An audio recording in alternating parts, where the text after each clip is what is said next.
कार्यक्रम संवादवाणीमा हार्दिक स्वागत छ। म सुरेश आचार्य। युगवाणी मिडिया नेटवर्कको यो कार्यक्रममा हामी समसामयिक राजनीतिक आर्थिक तथा सामाजिक विषयवस्तुमा केन्द्रित रहेर संवाद गर्छौं। काठमाडौँमा रेडियो उपत्यका 87.6 मेगाहर्जबाट सोमबारदेखि शुक्रबारसम्म बिहान 6:30 बजे हप्तामा 5 पटक यो कार्यक्रम प्रसारण हुन्छ। यो कार्यक्रम रेडियो फ्रिक्वेन्सीका साथै रेडियो उपत्यकाको फेसबुक पेज लगअन गरेर वा युट्युब भिजिट गरेर पनि हामीलाई एकसाथ सुन्न र हेर्न सक्नुहुन्छ। मुलुकको राजनीति अदालत केन्द्रित भइरहेको बेला निर्वाचन आयोगले मध्यावधि निर्वाचनको कार्यतालिका प्रकाशन गरेको छ। निर्वाचन आयोगको यो निर्णयले राजनीतिक दलहरूमा आशंका उत्पन्न गरेको छ। निर्वाचन आयोगले त्यति बेला यो कार्यतालिका सार्वजनिक गर्यो जति बेला सर्वोच्च अदालतले संसद विघटन र संविधानको धारा 76(5) अनुसार प्रधानमन्त्रीमा शेरबहादुर देउवालाई नियुक्तिको आदेश दिने वा नदिने फैसला गर्ने अन्तिम तयारी गरिरहेको थियो। सोमबार अदालतले बहस टुङ्ग्याउँदै गर्दा र यसै हप्ता अदालतबाट फैसला आउँदै छ भन्ने अनुमान गर्दै गर्दा निर्वाचन आयोग किन हतारियो, निर्वाचन आयोग हतारिनुका पछाडिको कारण के हुन सक्छ, यो विषयमा केन्द्रित रहेर आज हामी कुराकानी गर्दैछौँ। र आजको संवादमा हामीसँग हुनुहुन्छ निर्वाचन आयोगका प्रमुख निर्वाचन आयुक्त दोलख बहादुर गुरुङ। कार्यक्रममा म यहाँलाई हार्दिक स्वागत गर्दछु। अब यो निर्वाचन आयोगको तालिका त्यही दिन आउनु चाहिँ कागताली मात्रै हो प्रमुख? अब यसमा सुरेश सर के भन्न चाहन्छु भने निर्वाचन आयोग निर्वाचन गराउने एउटा संवैधानिक निकाय हो। स्वच्छ, स्वतन्त्र, निष्पक्ष, विश्वसनीय र सर्वस्वीकार्य निर्वाचन गराउनु पर्छ, उसको जिम्मेवारी र दायित्व पनि। र पटक पटक सरकारले निर्वाचन गराउने भनेर यसअघि पनि तोक्यो, त्यो निर्वाचन हुन सकेन। त्यस्तै अहिले पनि चाहिँ तोक्यो। यसको एउटा चाहिँ के भने निर्वाचन आयोगले निर्वाचन जुन चाहिँ सञ्चालन, निर्देशन, नियन्त्रण, व्यवस्थापन आदि गर्ने सबै जिम्मा निर्वाचन आयोगलाई छँदै पनि निर्वाचन आयोग ऐनको दफा 3 ले निर्वाचनको मिति घोषणा गर्ने अधिकार नेपाल सरकारलाई प्रदत्त गरेको छ। यसर्थ निर्वाचन गर्ने भनेर निर्वाचन आयोगको परामर्श बिना नै सरकारले जुन किसिमले निर्वाचनको मितिहरू र त्यसमा पनि संसदको यो विघटन कति ठिक बेठिक के थियो त्यो अब सर्वोच्च अदालतमा विचाराधीन भइराखेको अर्को पाटो हो। तर यस अगाडि पनि जो निर्वाचनको मिति घोषणा भयो, निर्वाचन हुन सकेन, त्यसले पनि केही कुरो चाहिँ अब भनौँ निर्वाचन आयोगको श्रम शक्तिहरू, साधनहरू आदि खेर गए नै। अब आर्थिक रूपमा पनि चाहिँ केही चाहिँ खर्च हुन गयो नै। अब यसपटक पनि के भने जुन निर्वाचन गर्नु भनेर नेपाल सरकारले जुन किसिमको एउटा पत्र जानकारी दियो त्यो अनुसार निर्वाचन आयोगको दायित्व भित्र नै पर्ने भएको हुनाले उसले निर्वाचन गर्न सक्दिन भनेर भन्न सक्ने उसको चाहिँ त्यो एउटा चाहिँ संवैधानिक दायित्व जिम्मेवारी पनि होइन। यसर्थ चाहे सके नै नसके पनि उसले चाहिँ म सक्छु भनेर प्रतिबद्धता जाहेर गर्नुपर्छ। तर अर्को एउटा चाहिँ के छ भने निर्वाचनको लागि अनुकूलको वातावरण छ कि छैन त, यो कुरो चाहिँ निर्वाचन आयोगले पनि चाहिँ आकलन गर्नुपर्छ, मूल्याङ्कन गर्नुपर्छ। वरिपरिको निर्वाचन वातावरण छैन भनेदेखि चाहिँ निर्वाचन चाहिँ स्वच्छ, स्वतन्त्र, निष्पक्ष निर्वाचन हुनै सक्दैन। र अहिलेको स्थितिमा के छ भने एकातर्फ सर्वोच्च अदालतमा विचाराधीन रहिरहेको अवस्था, यदि चाहिँ संसद पुनर्स्थापना भयो खण्डमा त निर्वाचन गराउनु नै परेन, योभन्दा अगाडि नै त्यही नै भयो। हामीहरूलाई जुन बोलाइएको थियो निर्वाचन आयोगले, हामीले त्यस बेला पनि के भने अदालतको चाहिँ निर्णय कुर्न नै उपयुक्त हुन्छ भनेर हामीले राय दिएका थियौँ।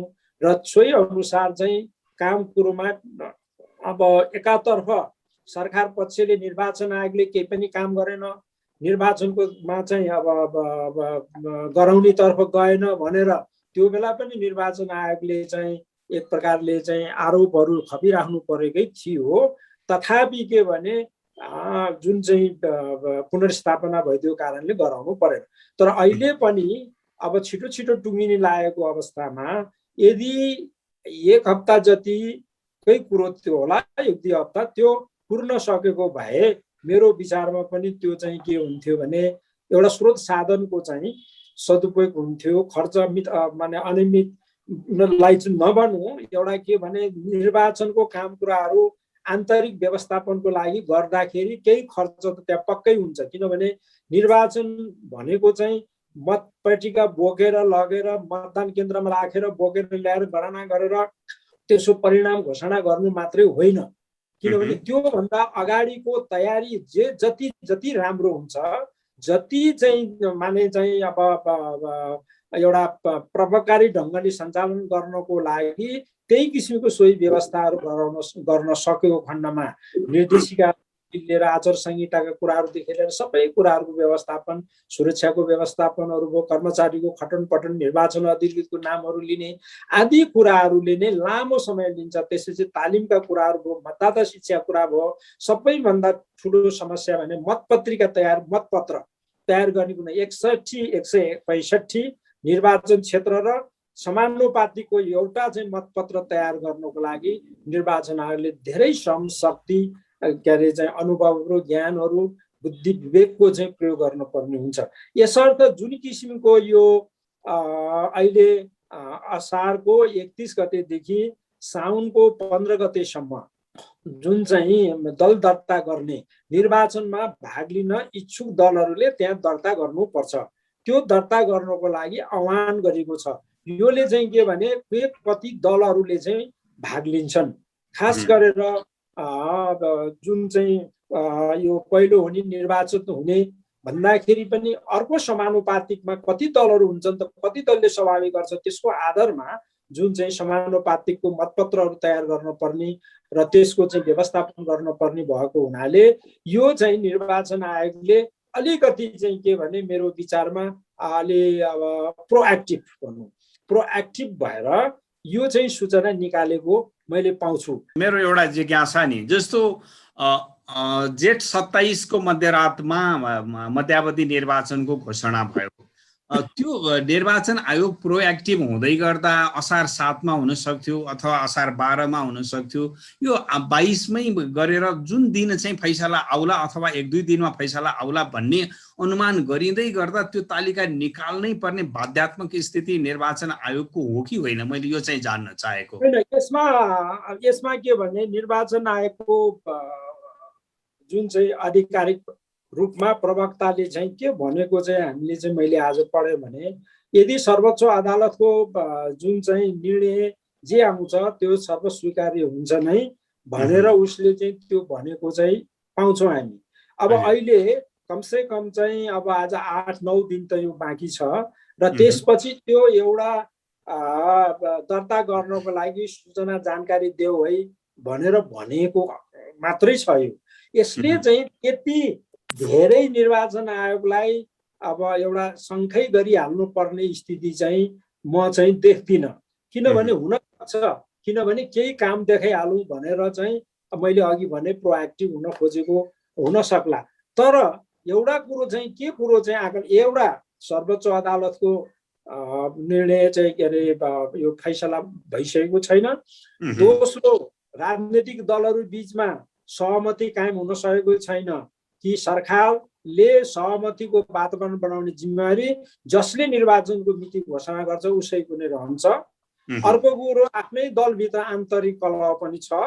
चौथो, कुनै पनि चाहिँ माने अहिले नेपाली मतदाता चाहिँ निर्वाचन सम्बन्धीमा त्यति एउटा आफ्नो सकारात्मक रहेको चाहिँ म पाउँदिनँ। किनभनेदेखि चाहिँ निर्वाचनलाई नेपालीहरूले चाहिँ जहिले पनि फेस्टिभको रूपमा चाहिँ लिएको हुन्छ। संसारका विकसित देशहरूलाई हेरौँ, 40% 50% भन्दा बढ्ता मतदान गरेको पाउँदैनौँ हामी। तर नेपालमा 80% भएको छ कि चाहिँ यति फेस्टिभको रूपमा हामी लिन्छौँ। तर त्यो फेस्टिभपन जुन चाहिँ उत्साह उमङ्ग जुन चाहिँ पब्लिकमा आउनु पर्ने त्यो पनि आउन सकेको छैन। यसको सबै कारणहरू यिनै चाहिँ जो के भने एउटा सुनवाई भइराखेको छ संसद पुनर्स्थापना वा विघटन कुन चाहिँ सदर सम्बन्धीको कुराहरूलाई लिएर, अर्को निर्वाचन आयोगले जे जति कामहरू गरिराखेको छ त्यसलाई चाहिँ के भने दोष लगाएको होइन, ट्रान्सपरेन्ट र सहयोग, सहकार्य, समन्वय, सम्बन्ध, परामर्श, सल्लाह जो दलहरूसँग गर्नुपर्ने हो है, त्यो चाहिँ गरेको म सुन्नमा आएको छैन। हामीलाई चाहिँ अब जानकारी हुने कुरो भने पत्र पत्रिका यहाँहरूकै मिडियाहरूको कुरा हो। अहिले यो कार्यतालिका प्रकाशन गर्नको लागि पनि सबै दलहरूलाई चाहिँ बोलाएर एउटा छलफल चाहिँ गर्नुपर्ने थियो। एउटा छलफल गरिदिएको भए अति उत्तम हुन्थ्यो। एउटा सैद्धान्तिक रूपमा जुन चाहिँ एउटा भनौँ न अब सरकारले एउटा मिति तोक्न सक्ने चाहिँ तोक्यो भन्दैमा संवैधानिक निकायले त्यो सबैलाई अक्षरशः पालन गर्नुपर्छ भन्ने छैन। र हामीले नै 64 सालमा हाम्रो चाहिँ अब के अरे चाहिँ भोजराज सरहरू, नीलकण्ठजी हामी समय काम गर्दाखेरि पनि त्यो बेला पनि के भनेदेखि चाहिँ यस्तै के भने मिति माने ऐन कानुन दिएको छैन, तर के भने निर्वाचन गर भनेको हुनाले हामीले ऐन कानुन नपाउन्जेल हामी गर्न सक्दैनौँ भनेर हामीले भन्यौँ। त्यस्तै 70 को इलेक्सनमा पनि माने त्यो के अरे जेठ असारको मध्याहमा जुन निर्वाचन गर्ने आदि गर्ने कुराहरू चाहिँ उठ्यो, त्यो कुरालाई पनि हामीले चाहिँ नो नै भनेर भन्यौँ। यसकारण संविधान निकायको एउटा के भने निर्वाचन स्वच्छ, स्वतन्त्र, निष्पक्ष गराउने जिम्मेवारी निर्वाचन आयोगमा भएको, सञ्चालन, नियन्त्रण, निर्देशन, व्यवस्थापन गर्ने भएको हुनाले त्यो अनुसार गर्न सक्छ कि सक्दैन भनेर चाहिँ निर्वाचन आयोगले यसको चाहिँ के भने लेखाजोखा चाहिँ गर्नुपर्छ। त्यो भनेको सरले भन्दै गर्दाखेरि चाहिँ जो निर्वाचनमा सहभागी हुने कम्तीमा प्रमुख दलहरूसँग चाहिँ सल्लाह गरेको भए उपयुक्त हुन्थ्यो। अवश्य यो त किन हुने, किन निर्वाचन आयोग मुख्य निर्वाचनको मुख्य सरोकारहरू भनेको राजनीतिक दलहरू हुन्। राजनीतिक दलहरूमा पनि मुख्य दलहरू जो अहिले छन्, जो संसदमा पनि संघीय संसदमा पनि प्रतिनिधित्व गरिराखेका छन्, उनै हुन्। उनीहरूसँग एकचोटि चाहिँ परामर्श गर्न, हर कुरोको माने चाहिँ के भने निर्देशिकाहरूको तयारीमा, कार्यविधिहरू बनाउँदा, आचार संहिताहरूको निर्माण गर्दा हर कुरोमा चाहिँ के भने जति राजनीतिक दलहरूसँग उनीहरूको सहयोग र सहभागिता लिन सक्यो उति यो निर्वाचनमा चाहिँ जनसहभागिता पनि बढी हुन्छ र चाहिँ के भने सबैले अपनत्व पनि लिन्छ, सहयोग पनि निर्वाचनले पाउन सक्छ। त्यसै कारणले यो कुरोहरूमा कार्यतालिकाहरू प्रकाश, एउटा सर्टेन कार्यतालिकाहरू कहिले छोटो कहिले लामो हुन सक्छ। जस्तै चाहिँ 64 को निर्वाचनमा पनि तराईमा चाहिँ आगो बल्यो भने आन्दोलनले आगो बलेको थियो, तर के भने माने मिति चैतको जुन मिति थियो 24 गते 28 गते त्यो मितिलाई फरक नपर्ने गरी एउटा चाहिँ शान्ति प्रक्रियाभित्र ल्याउनको लागि हामीले चाहिँ केही चाहिँ व्यवस्थापनहरू गरेर ट्र्याकमा ल्याएका पनि थियौँ। त्यो निर्वाचन आयोग एउटा संविधान निकाय, उसलाई चाहिँ एउटा चाहिँ स्वतन्त्र निकाय हो, उसलाई चाहिँ माने आफ्नो निर्वाचन कस्तो राम्रो गर्नको लागि गर्न सक्ने उसलाई एउटा अधिकार चाहिँ स्वत चाहिँ संविधानत उसलाई चाहिँ प्राप्त छ। जस्तो गुरुङजी, यहाँ हाम्रो भरतजीले 2-3टा प्रश्नहरू उठाउनु भएको छ निर्वाचन आयोगको विषयमा। तपाईँको लामो अनुभव छ निर्वाचन आयोगमा। उहाँको पहिलो भनाइ चाहिँ के भयो भने यो परिस्थितिमा निर्वाचन हुन नसक्ने भएका कारणले अर्को समयमा गर भनेर राय सल्लाह दिन सक्थ्यो, त्यो नगरिकन निर्वाचनमा अगाडि बढ्यो भन्ने उहाँको भनाइ छ। त्यो तपाईँ भएको भए त्यस्तो हुन सक्थ्यो कि सक्दैन थियो, अथवा त्यो अथोरिटी आयोगले राख्छ कि राख्दैन? एउटा कुरो सुरेश सर के भने अब यो अदालतमा विचाराधीन रहेको अवस्थामा मैले अघि नै भने निर्वाचन आयोगलाई यो मिति तोक्ने अधिकार दिनुपर्छ भनेर संविधान बनाउने समयदेखि नै र अहिले पनि पटक पटक हामीहरू सधैँ यो निर्वाचन सम्बन्धी फोरममा मञ्चमा यसरी कुरा गर्दा यो सरकारले राख्ने होइन, यो चाहिँ निर्वाचन आयोगलाई दिनुपर्छ। र एउटा चाहिँ के भने निर्वाचन चाहिँ एउटा स्वायत्त संस्था जुन चाहिँ स्वायत्तता, आर्थिक स्वायत्तता, प्रशासनिक स्वायत्तता त्यस्तै यो मिति घोषणा गर्ने अधिकारहरू दिनुपर्छ भनेर हामीले भन्दै आएका छौँ। अहिले थुप्रै राष्ट्रपतिको, उपराष्ट्रपतिको, प्रदेशको आदि निर्वाचन गर्ने जुन जिम्मेवारी निर्वाचन आयोगले पाएको छ र माने चाहिँ निर्वाचन गराउने, कर्तव्य निर्वाह गर्ने कुराहरू चाहिँ धेरै छन्, तर अधिकार चाहिँ उसलाई कम छ। यदि यो मिति घोषणा गर्ने कुरो मात्रै चाहिँ निर्वाचन आयोगमा हुने हो भने यस्ता धेरै कुराहरूको समाधान हुन्थे। एकातर्फ के भने निर्वाचन आयोग निर्वाचन गराउने निकाय, त्यसको मिति घोषणा गर्ने चाहिँ सरकार। अब मिति घोषणा गरिदिइसकिसकेपछि यदि एकैचोटि बिना आधार निर्वाचन आयोगले म निर्वाचन गराउन सक्दिनँ भनेर भन्दा उसको सक्षमताका प्रश्नहरू, योग्यताका प्रश्नहरू, संवैधानिक दायित्व निर्वाह गर्यो कि गर्छै माने भयो कि भएन भन्ने कुराहरू पनि त्यहाँ उठ्न सक्छ। र त्यो कारणले यो सबै कुरोको आकलन गरेर निर्वाचन आयोगले निर्वाचन गर्न सक्छ कि सक्दैन भन्नुपर्छ। एक पहिलो माने यदि सर्वोच्च अदालतबाट निर्वाचनको पक्षमा यदि सांसद विघटन नै चाहिँ यदि भएको खण्डमा निर्वाचन आयोगले निर्वाचन गराउनु पर्ने हुन्छ र त्यस समयमा निर्वाचन आयोगले निर्वाचन गराउन सक्ने र नसक्नेको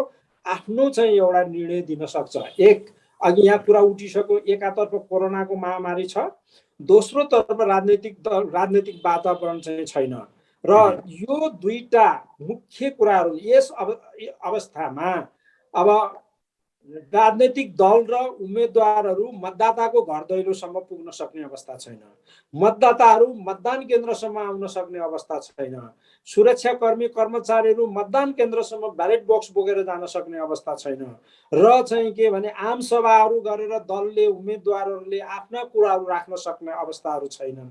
र यो विविध पक्षलाई चाहिँ आकलन गरेर निर्वाचन आयोगले यदि निर्वाचन हुने नै भएको खण्डमा पनि यो कुराहरू राजनैतिक दलहरूको चाहिँ एउटा बैठकहरू राखेर त्यस्तै अन्य सरोकारवालाहरू छन्, सरकार भनेको निर्वाचन आयोगका के अरे चाहिँ मिडियाहरू भयो, पत्रकारहरू भयो, नागरिक समाज भयो, पर्यवेक्षकहरू स्वदेश विदेश सबै नै चाहिँ पर्छ यो सरकारभित्रमा, थुप्रै छन्। तर मुख्य चाहिँ राजनैतिक दलहरू, उनीहरूसँग छलफल परामर्श गरेर गर्न सकिन्छ कि सकिन्न भनेर त्यसको राय लिन सक्छ।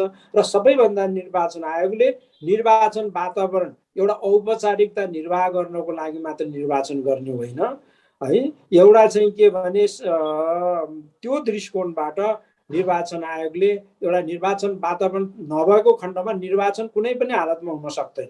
यसै कारणले निर्वाचन वातावरण निर्माण गर्ने काम राजनैतिक दलहरू र मुख्य गरेर सरकार जसले मिति घोषणा गर्यो, राजनैतिक दलहरू निर्वाचनमा सहभागी हुने पनि वातावरण बनाइदिनु पर्यो। तर अहिलेकै स्थितिमा त के भने एकातर्फ उतापट्टि सुनाइ भइरहेको छ, अर्कोतर्फ कोरोनाको महामारी छ, अर्कोतर्फ राजनैतिक वातावरण चाहिँ निर्वाचनतर्फ एउटा उन्मुख भइरहेको अवस्था छैन। मैले अघि नै भनिसकेँ, मतदाताहरू सरकारहरू पनि चाहिँ यसतर्फ त्यति रुचि र चासो राखिसकेको अवस्था छैन।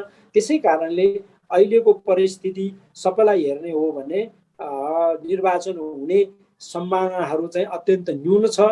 भनेको आयोगले चाहिँ सरकारलाई सुझाव दिन सक्थ्यो भन्न खोज्नु भयो तपाईले? माने आयोगले चाहिँ के भने अहिले त त्यहाँ के अरे सर्वोच्च अदालतमा सुनाइ भइरहेको कारण भएको हुनाले भइरहेको अवस्थामा निर्वाचन माने चाहिँ के भने अझै प्रोएक्टिभ भएर यो निर्वाचन हुन सक्दैन भनेर भनिराख्न चाहिँ त्यति चाहिँ के भने उपयुक्त देख्दिनँ म।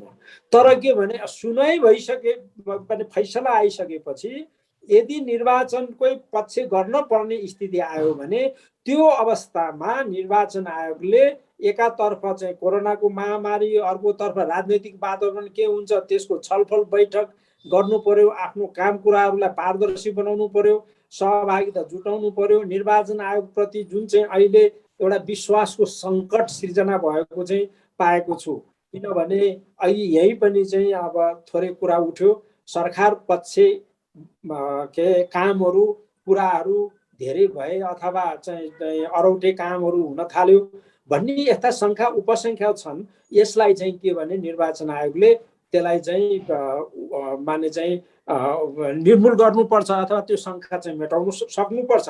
अन्यथा के भने निर्वाचन अति राम्रो भए पनि त्यो शङ्का रहिरह्यो भने त्यो कहिले पनि त्यो अति के अरे उत्तम निर्वाचन चाहिँ हुन सक्दैन। यसकारण सबै कुराहरू यो निर्वाचन आयोगले अघि पछि सबै कुराहरू सोचेर विचार गरेर निर्णयहरू गर्न चाहिँ उपयुक्त हुन्छ। जस्तो तपाईँले अघि भन्नुभयो नि निर्वाचन आयोग आफै प्रोएक्टिभ भयो, कतिपय परिस्थितिमा हुनु पनि पर्छ। तर अब सर्वोच्च अदालतको फैसला पर्खिन हुँदै त्यसो भए अलिकति हतार गरेको देखियो, त्यसो चाहिँ भन्न सकियो होइन? होइन, त्यो त निश्चित हो। के भनेदेखि चाहिँ 15 गतेसम्म कति 15 साउनको 15सम्म राखेको छ के अरे होइन, साउनको 15सम्म राखेको छ भन्नाले 20 दिन जतिको चाहिँ कुरा भयो। र चाहिँ के भने यदि चाहिँ निर्वाचन हुने नै भइसकेपछि राजनीतिक दलहरूलाई चाहिँ बोलाएर र यस्तो फैसला भयो, अब चाहिँ के भने अब छिटो गर्नलाई अब 5 दिन 7 दिनको मात्रै चाहिँ टाइम दिएर पनि त्यसपछि राजनीतिक दलको सहमति भयो भने त 2 दिन 3 दिनमा पनि त्यो कुराहरू हुन सक्छ। 3 दिनमा पनि हुन सक्छ। यो 7 दिन 10 दिन 15 दिनको दिन दिइराख्नु नि पर्दैन। उनीहरूसँग सहमति भयो भने मनोनयन र चाहिँ अन्तिम नाम के अरे उम्मेदवारको नामावली प्रकाशन गरेपछि सामान्यतया 1 महिना चाहिँ दिन्छ। तर त्यसलाई घटाएर 20 दिनमा पनि राख्न सकिन्छ। त्यो त सबै कुरो मेन यसको चाहिँ के भने कि अब स्टेक होल्डर भनेको नै राजनीतिक दलहरू जसले निर्वाचनमा भाग लिन्छन् उनी नै मुख्य हो। त्यसमा पनि मेन राजनीतिक दलहरू जो चाहिँ के भने संसदमा प्रतिनिधित्व गरेका छन् उनै हुन्, जसले चाहिँ राजनीतिक दलको रूपमा दर्ता गरेको छैन। उनीहरूसँग पनि चाहिँ उनीहरूको यो सरोकारको विषय भएन। त्यसै कारणले यो कि राजनीतिक दलहरूको एउटा चाहिँ बैठक राखेर उनीहरूको सहमति लिएर यो गरेको भए पनि अति उत्तम चाहिँ हुन्थ्यो। त्यो भएको भएन त्यो अब मलाई नोटिस छैन। भएर गरेको भए त उत्तम भयो, नभई गरेको भए त्यो गरेको भए चाहिँ राम्रो हुन्थ्यो। राजनीतिक दल त निर्वाचन आयोगको दलहरूको मुख्य अफिस निकाय भने नै त्यही राजनीतिक निर्वाचन आयोग हो। हर आफ्नो विवाद लिएर त्यहीँ जानुपर्छ र राजनीतिक दल सम्बन्धीको अन्तिम टुङ्गो लाउने निकाय पनि त्यही नै हो। र त्यस्तै निर्वाचन आयोगको पनि यदि राम्रो निर्वाचन गर्नको लागि र स्वच्छ स्वतन्त्र प्रकारले निर्वाचन व्यवस्थापन गर्नको लागि ऐन कानुनको कार्यान्वयन गर्नको लागि पनि राजनीतिक दलहरूको सहयोग सहभागिता परामर्श सहयोग अति आवश्यक पर्छ। त्यो कुरोलाई निर्वाचन आयोग जस्तो अघि यहाँ अर्को प्रश्न पनि उठिराखेको थियो नि र नेपाली कांग्रेसले पनि यही भनिराखेको छ जुन तालिका आयो यो दबाव र प्रभावमा आएको त होइन भनेर आशंका गरेको छ। तपाईले कहीं त्यस्तो पोलिटिकल इन्फ्लुएन्स को फिल गर्नुभयो यो आउँदै गर्दा? होइन, यो त अब के भने राजनीतिक कुरो भित्रभित्र भएको कुरोमा अब यो बेप्रमाणका कुरोमा अब त्यसै म दोष लगाउन चाहिँ सक्दिनँ। किनभने त्यो अब के भने कसरी भयो के भयो आदि कुराहरू। फेरि त्यहाँ एकजना मात्रै चाहिँ आयुक्त पनि हुँदैनन्, 5-5 जना हुन्छ। त्यसमा चाहिँ के भने प्रमुख चाहिँ त्यहाँको प्रमुख भनेको के भने हामी सबै प्रमुख भनेर भन्छौँ, तर त्यहाँ चाहिँ के भने एउटा सबै बीचको एउटा अगुवा मात्रै हो प्रमुख त। यी माने चाहिँ के भने हेड के भन्छ अमङ द इक्वल जस्तो नि होइन, सबै बराबर छ तर एउटा हेड चाहिँ हुन्छ। एक स्पेसली विशेष अधिकारहरू प्रमुखलाई भनेर दिएको नै हुँदैन र सबैको चाहिँ सामूहिक निर्णय आयोगको बैठकको निर्णय नै त्यो आयोगको निर्णय हुन जान्छ। त्यसै कारणले 5-5 जना छन्, सबै योग्य अब विद्वानहरू छ। त्यसै कारणले सबैजना चाहिँ त्यसै अब भनौँ अब सतही रूपमा म चाहिँ अब यसरी प्रभावमा परेर गऱ्यो होला भनेर म चाहिँ भन्दिनँ र भन्न सक्दिनँ पनि। तपाईँ लामो समय निर्वाचन आयोगमा रहनु भएको छ, आयुक्तका रूपमा, प्रमुख आयुक्तका रूपमा। तपाईको अनुभवले के भन्छ? राज्यले त्यस्तो खालको दबाब दिने गर्छ आयोगमाथि? अनि सामान्यतः राजनीतिक दलहरू हाम्रो नेपालका राजनीतिक दल स्पेसली तोकेर त नभनौँ, प्राय सबै नै र उम्मेदवारहरू पनि एउटा मनस्थिति चाहिँ के छ भनेदेखि चाहिँ जसरी पनि चुनाव चाहिँ जित्नै पर्ने, अहँ, जो जसरी हुन्छ चुनाव जित्नै पर्ने, त्यो एउटा चाहिँ विकृति मनोवृत्ति छ। तर एउटा कुरो के गरौँ भने निर्वाचन आयोगले त्यसलाई रोक्ने विविध प्रयत्नहरू गर्नै पर्छ कानुनमा तर चाहिँ के भने त्यो गर्न नसक्ने भन्ने कुराहरू पनि होइन। र एउटै कुरो चाहिँ के भने हामी 5 जना चाहिँ पूर्व प्रमुख निर्वाचन आयुक्तहरूले बजेट भाषण हुनुभन्दा अगाडि एउटा माने विज्ञप्ति प्रकाशन गरेका थियौँ। सायद यहाँहरूले पनि हेर्नुभयो होला। के भने यो निर्वाचनलाई प्रभाव पार्ने खालका कार्यक्रमहरू ल्याउनु भएन, ल्याउनु हुँदैन र निर्वाचन आयोगले त्यथा नीति कार्यक्रम ल्याउनु भएन र निर्वाचन आयोगले पनि एउटा त्यो दोस्रो चाहिँ के भने निर्वाचन आयोगले पनि त्यो ल्याउन नदिनको लागि मान्ने चाहिँ प्रयास गरोस् है भन्ने हाम्रो चाहिँ एउटा सुझाव थियो। त्यो कुरोमा माने सरकारले नि गरेन, निर्वाचन आयोगले पनि चाहिँ त्यो सम्बन्धी त्यति महत्त्व दिएन।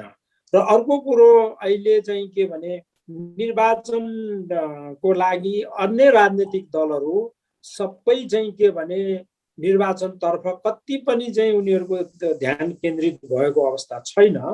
तर हेर्दाखेरि सामान्यतः बाहिरबाट हेर्दा अब के भने यही समयमा सबै चाहिँ के भने कर्मचारीहरूको मुख्य जिम्मेवार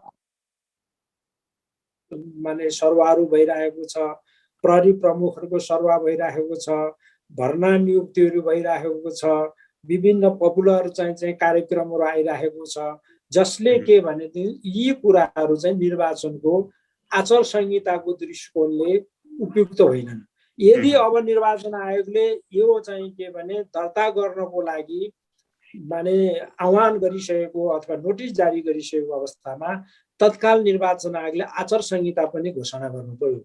आचार संहिता चाहिँ तुरुन्त लागू गर्नु पर्यो कि मन्त्रीहरूदेखि लिएर प्रधानमन्त्रीहरूदेखि लिएर सबै चाहिँ निर्वाचनको लागि प्रभाव पार्ने खालका पपुलर बजेट के अरे चाहिँ प्रोग्रामहरू आदिहरू केही पनि गर्न नपाउने भनेर भन्न चाहिँ निर्वाचन आयोगले के अरे सरकारलाई निर्देशन दिन चाहिँ एउटा चाहिँ आँट चाहिँ गर्नु पर्यो। र अर्को कुरो के भने निर्वाचन आयोग प्रति माने चाहिँ एउटा हिजोका चाहिँ क्रियाकलापहरू आजको होइन, हिजोको क्रियाकलापहरूले आजलाई पनि चाहिँ त्यसले निर्देशित गर्छ र भोलिलाई पनि त्यसले चाहिँ प्रभाव चाहिँ पार्छ है। त्यसकारण हिजोको अवस्थामा जुन चाहिँ दल सत्तामा भएको दल बीचको आन्तरिक कलहमा जुन किसिमको एउटा चाहिँ छिटो निर्णय गर्न पर्ने कुराहरू निर्वाचन आयोगले नगरेको या ढिलाइ गरेको आदि कारणले आम समुदायमा चाहिँ के भनेदेखि निर्वाचन आयोगले चाहिँ त्यति निष्पक्ष प्रकारले निर्वाचन भयो भने भूमिका खेल्दैन कि भन्ने त्यो आशंकाहरू छ। त्यसै कारणले सबैभन्दा पहिलो अघिदेखि मैले भन्दै आएको छु निर्वाचन आयोगले सबैको विश्वास जित्नु पर्यो, विश्वास लिनु पर्यो, आफ्नो गुडविल चाहिँ बढाउनु पर्यो। त्यसको लागि एउटै उपाय के हो, मुख्य दलहरूको चाहिँ जो कि स्टेक होल्डर्स छन् उनीहरूसँग सल्लाह परामर्श छलफल सहयोग उनीहरूको चाहिँ सहभागिता लिनेतर्फ चाहिँ बल गरेर आफ्ना क्रियाकलापहरूलाई पारदर्शी बनाउँदै जाने। हामीले 64मा के गर्थ्यौँ, प्रत्येक हाम्रो क्रियाकलापहरू प्रत्येक मिडिया चाहिँ एक माने चाहिँ